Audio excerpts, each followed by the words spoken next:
Dalam penjara sejak Ogos 2022, mengapa UMNO begitu bertekad untuk membebaskan Najib sekarang? Kuala Lumpur, pada Perhimpunan Agung Tahunan UMNO yang selesai baru-baru ini, yang ditandai dengan suasana yang lebih ceria berbanding beberapa tahun kebelakangan ini, terdapat satu isu yang terus mendorong perbualan dalam parti. Pemenjaraan bekas presiden dan bekas presiden parti itu, Perdana Menteri Datuk Seri Najib Razak. Najib disabitkan kesalahan menyeleweng RM42 juta daripada SRC International, bekas anak syarikat 1MDB dan dijatuhi hukuman penjara 12 tahun. Dia memulakan hukumannya pada Ogos 2022. Sejak itu kesnya telah menjadi laungan ramai dalam UMNO yang memuncak dengan gesaan baru untuk dibebaskan pada perhimpunan tahun ini. Tetapi mengapa UMNO kelihatan begitu bersungguh-sungguh untuk mendapatkan pengampunan untuk Najib? Salah satu suara paling lantang menyokong pembebasan Najib adalah daripada Ketua Pemuda UMNO, Datuk Muhammad Akmal Saleh. Menurut Akmal, tempo Najib sebagai Perdana Menteri menyaksikan peningkatan ketara dalam peluang untuk anak muda Malaysia.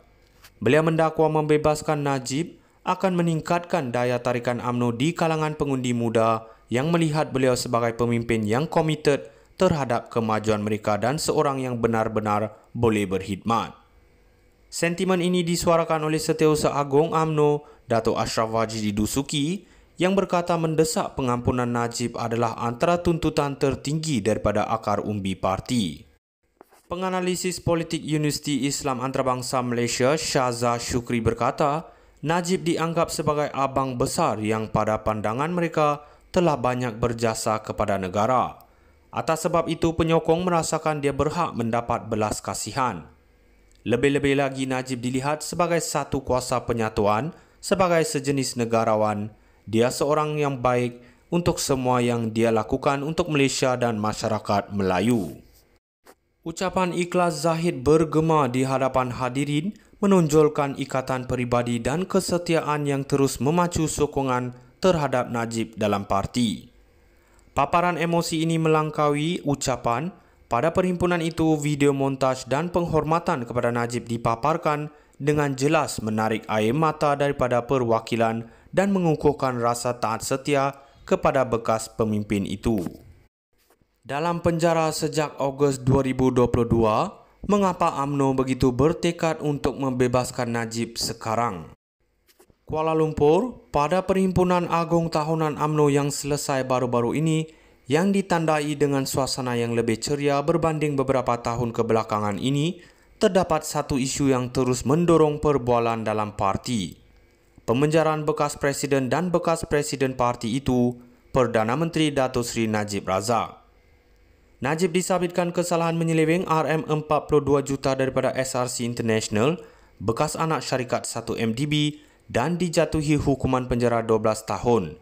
Dia memulakan hukumannya pada Ogos 2022. Sejak itu kesnya telah menjadi laungan ramai dalam UMNO yang memuncak dengan gesaan baru untuk dibebaskan pada perhimpunan tahun ini. Tetapi mengapa UMNO kelihatan begitu bersungguh-sungguh untuk mendapatkan pengampunan untuk Najib? Salah satu suara paling lantang menyokong pembebasan Najib adalah daripada Ketua Pemuda UMNO, Datuk Muhammad Akmal Saleh. Menurut Akmal, tempo Najib sebagai Perdana Menteri menyaksikan peningkatan ketara dalam peluang untuk anak muda Malaysia. Beliau mendakwa membebaskan Najib akan meningkatkan daya tarikan UMNO di kalangan pengundi muda yang melihat beliau sebagai pemimpin yang komited terhadap kemajuan mereka dan seorang yang benar-benar boleh berkhidmat. Sentimen ini disuarakan oleh Setiausaha Agung UMNO, Datuk Ashraf Wajidi Dusuki, yang berkata mendesak pengampunan Najib adalah antara tuntutan tertinggi daripada akar umbi parti. Penganalisis politik Universiti Islam Antarabangsa Malaysia, Syaza Shukri berkata, Najib dianggap sebagai abang besar yang pada pandangan mereka telah banyak berjasa kepada negara. Atas sebab itu, penyokong merasakan dia berhak mendapat belas kasihan. Lebih-lebih lagi, Najib dilihat sebagai satu kuasa penyatuan, sebagai sejenis negarawan. Dia seorang yang baik untuk semua yang dia lakukan untuk Malaysia dan masyarakat Melayu.